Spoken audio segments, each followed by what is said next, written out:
olha que seu serafim, o barulhinho faz assim.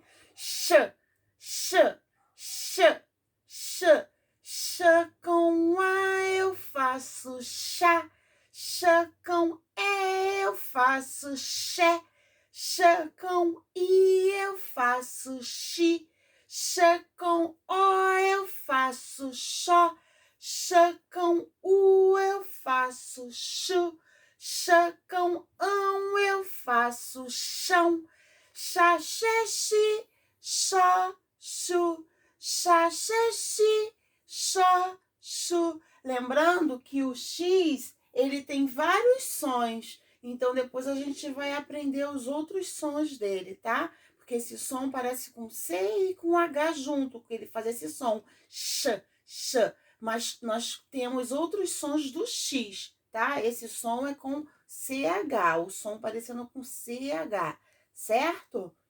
Um beijo.